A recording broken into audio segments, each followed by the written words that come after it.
નમસ્કાર વિદ્યાર્થી મિત્રો, ઓમ ક્લાસીસ યુટ્યુબ ચેનલમાં આપનું સ્વાગત છે।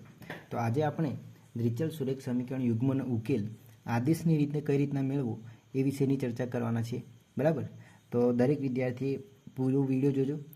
જો એક વખત તમે આ વિડીયો પૂરો જોઈ લેશો તો આદેશની રીત તમને 100% આવડશે એવી હું ખાતરી આપું। તો એક વખત પૂરો વિડીયો જોજો। ઘણા વિદ્યાર્થીઓ શું કરતા હોય છે, અડધો વિડીયો જોશે પછી સ્કીપ કરી દેશે, એટલે એ વિદ્યાર્થીને એ રીતનો પૂરેપૂરો ખ્યાલ આવતો નથી। અને ઘણા વિદ્યાર્થી પરીક્ષા નજીક આવે એટલે શું કરતા હોય છે, આઈએમપી દાખલા આપો, આઈએમપી દાખલા આવો એની ચર્ચા કોમેન્ટ કરતા હોય છે।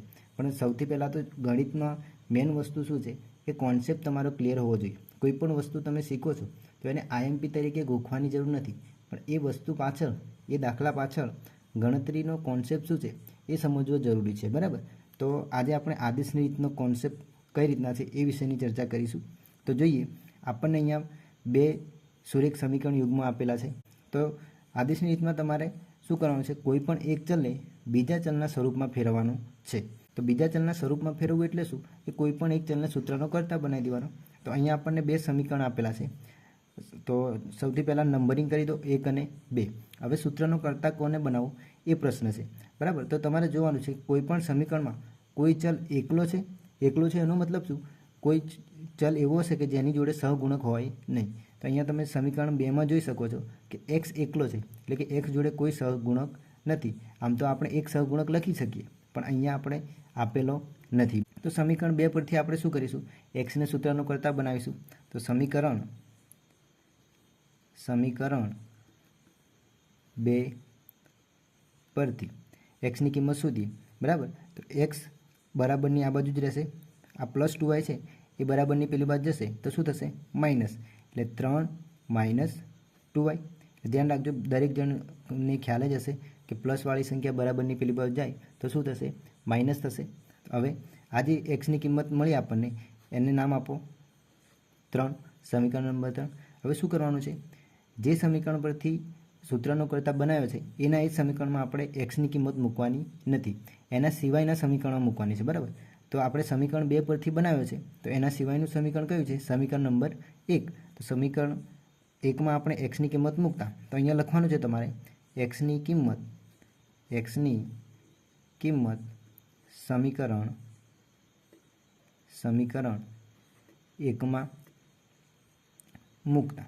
તો સમીકરણ 1 શું છે એ લખી દો સૌથી પહેલાં, જેથી તમારે ભૂલ પડવાની કોઈ શક્યતા રહે નહીં। તો 7x - 15y = 2। હવે જ્યાં x દેખાય છે ત્યાં આપણે શું કરવાનું છે, 3 - 2y મૂકી દેવાના છે। તો 7 કૌંસમાં, અહીંયા બે પદો છે એટલે આપણે કૌંસમાં મૂકવું પડશે, 3 - 2y। અહીંયા xની જગ્યાએ શું મૂકી દીધું, 3 - 2y।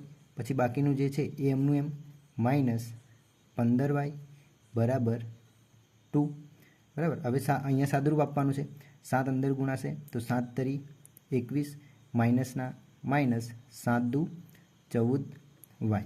પછી આ બાકીનું જે છે એ એમનું એમ -15y = 2, બરાબર। હવે શું કરવાનું છે, y વાળા એક બાજુ અને અચળ પદ એક બાજુ। તો આપણે જોઈ શકીએ છીએ અહીંયા -14y -15y બંનેની નિશાની સમાન છે એટલે શું થશે, સરવાળો। તો 14 અને 15નો સરવાળો કરીશું તો આપણને શું મળશે, 29, અને માઇનસ છે તો માઇનસ વાયના વાય, અને અહીંયા 21 પ્લસમાં છે તો 21 બરાબરની પેલી બાજુ જશે તો શું થશે, -2 - 21। સાદુરૂપ આપીએ -29y = 21માંથી 2 જાય તો કેટલા રહે, 19, પણ મોટી સંખ્યાની નિશાની એટલે -19।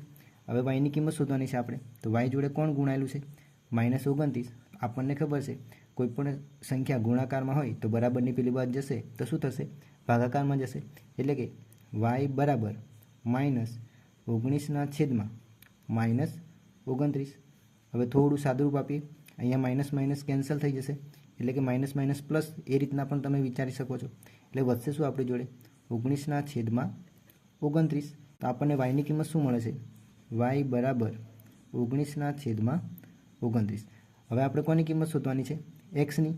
તો આપણે શરૂઆતમાં સમીકરણ નંબર 3 આપી દીધું, એમાં આપણે એક્સને સૂત્રનો કર્તા બનાવ્યો હતો, બરાબર। એ જ સમીકરણમાં આપણે કોની કિંમત મૂકી દઈએ, વાયની, એટલે આપણને કોની કિંમત મળી જશે, એક્સની।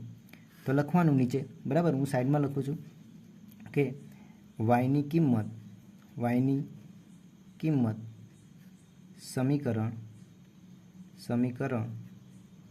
3માં મૂકતા. તો સમીકરણ 3 શું છે એ લખી દો. તમે ના લખો અને ડાયરેક્ટ મૂકો અહીંયા કિંમત તો પણ ચાલશે. હું અહીંયા લખી દઉં છું જેથી કોઈ વિદ્યાર્થીને તકલીફ પડતી હોય તો એ સરળતાથી શીખી શકે. તો x બરાબર 3 - 2y. હવે વાયની જગ્યાએ શું મૂકવાનું છે?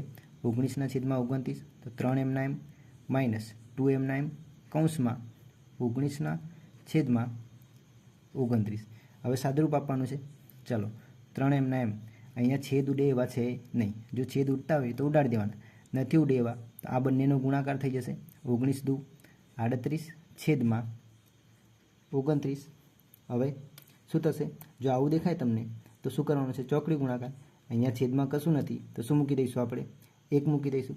હવે ચોકડી ગુણાકાર કરીએ તો 29 × 3 કેટલા થશે? 87. પછી માઇનસના માઇનસ 38 × 38 છેદમાં આ બેનો ગુણાકાર એટલે 29 × 29 છેદમાં શું આવશે? 29. હવે બાદબાકી કરો તો શું મળશે આપણને? 87 - 38. જેને ડાયરેક્ટ ના આવડતી હોય તો તમે ગણતરી કરીને પણ કરી શકો છો. 87માંથી 38 જશે તો શું થશે? કેટલા વધશે? 49 અને છેદમાં 29. તો આપણને આ કોની કિંમત મળી? એક્સની કિંમત. તો આ રીતના તમે આદેશની રીતે દ્વિચલ સુરેખ સમીકરણ યુગ્મનો ઉકેલ મેળવી શકો છો. બરાબર. આના પછી આપણે સ્વાધ્યાયના દાખલાની ચર્ચા કરીશું જેથી તમને આદેશની રીતનો કોન્સેપ્ટ એકદમ ક્લિયર થઈ જાય. બરાબર.